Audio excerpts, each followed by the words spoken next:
Caro presidente, senador Mozarino Cavalcante, que preside essa sessão, e demais colegas. Vou fazer uma breve análise de um tema que, embora o Brasil ainda é um pouco jovem nesse tema, mas nada melhor do que começarmos a nos preparar, começarmos a refletir sobre algo que mais cedo ou mais tarde com certeza vai ocorrer. E eu acho que a reflexão sobre isso, ela deve haver. Eu falo no bônus demográfico. Além da crise econômica, uma outra assola a Europa e merece profunda reflexão por parte do Brasil. Trata-se da demográfica agravada pela retração, provocando consequências devastadoras às nações afetadas. De acordo com informações divulgadas na imprensa no último fim de semana, Portugal enfrenta hoje sua maior crise demográfica. O país pode perder, nos próximos 10 anos, mais de 1 milhão de habitantes.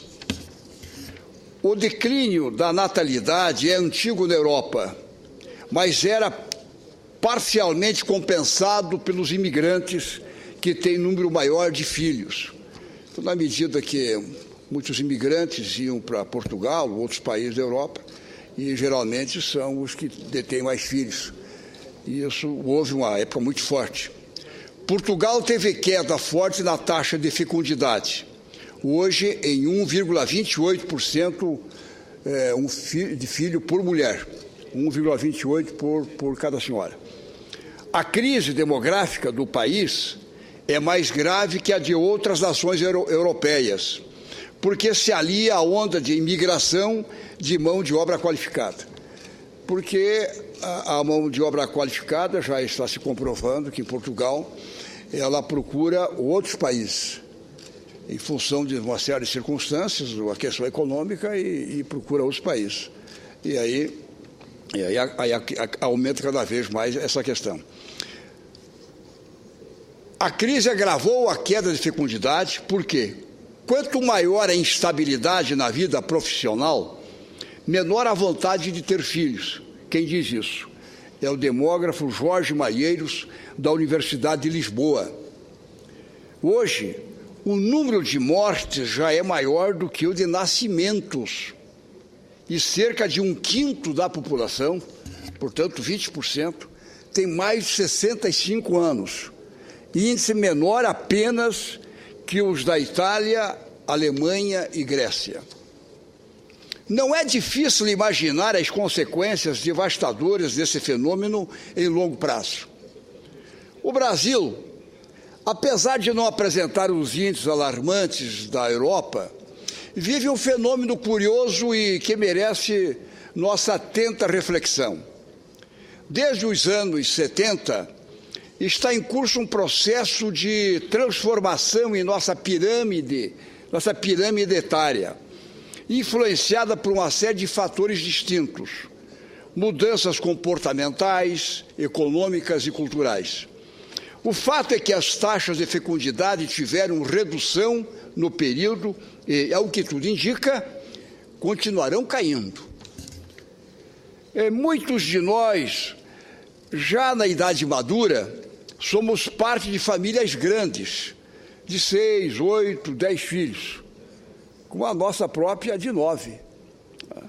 Hoje em dia, independente da classe social, é cada vez mais raro encontrar famílias com mais de 2 ou 3 filhos.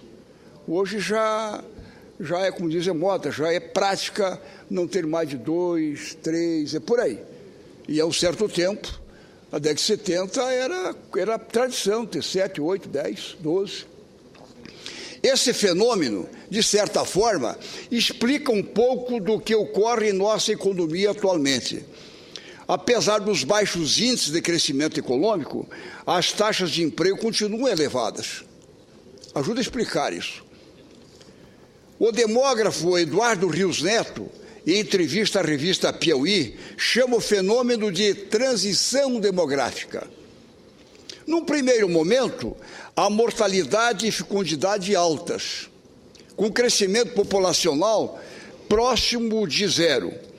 Era o que ocorria na Idade Média e no início da Revolução Industrial, no final do século XVIII.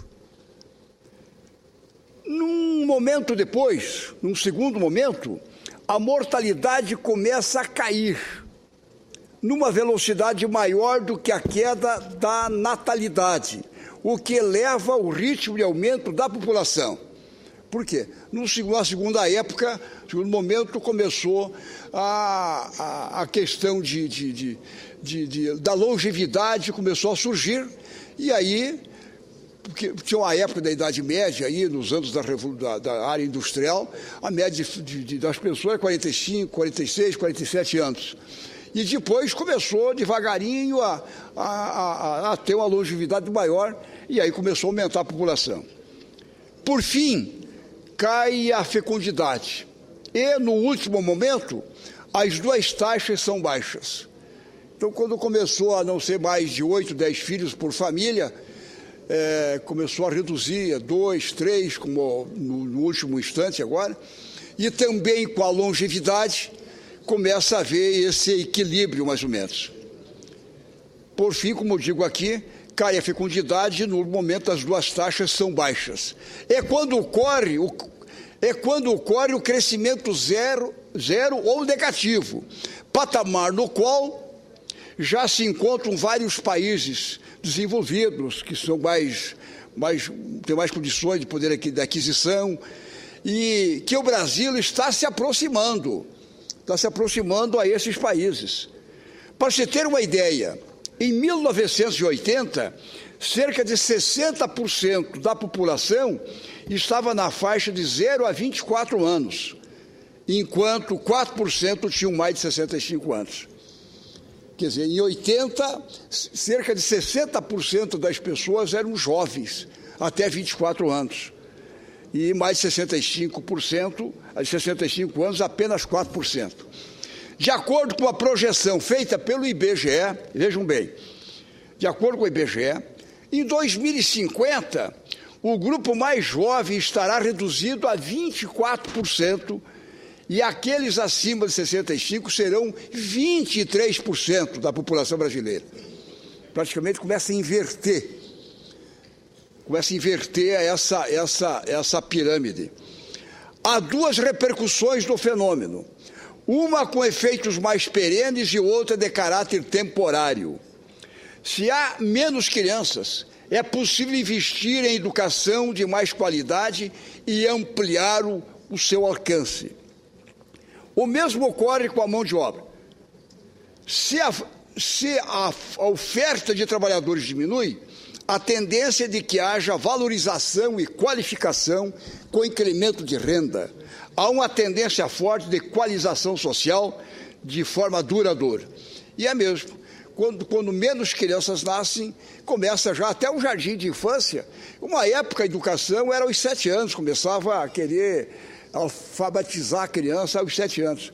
Aí começou a diminuir para os 6 anos, 5 anos, 4 anos. Hoje, as crianças com 2 anos já vão para o jardim, já começam porque são menos crianças e começa a acontecer esse fenômeno. Isso é bem natural. Outro efeito da queda de natalidade, contudo, a princípio também benéfico, é transitório. É o que os especialistas chamam de bônus demográfico. É o bônus demográfico. Trata-se do período de tempo em que é máxima a participação das pessoas de idade para trabalhar. É o meio da pirâmide, mais ou menos fica nesse centro. Por algumas décadas, a porcentagem de crianças caiu numa velocidade maior do que o aumento da parcela de idosos. Em teoria, a geração de renda pelos que trabalham poderia então aumentar numa velocidade maior do que a dos gastos com os grupos que não trabalham, com efeitos positivos sobre o crescimento econômico e a capacidade de poupança. Com o envelhecimento, a porcentagem de idosos continuará a aumentar. Em algum momento, a participação dos adultos no total da população deve encolher, encerrando o período em que a receita é maior que o gasto. E aí sim, aí começa a apertar. Os impactos são incalculáveis, tanto na economia como na previdência social, apenas para citar alguns exemplos.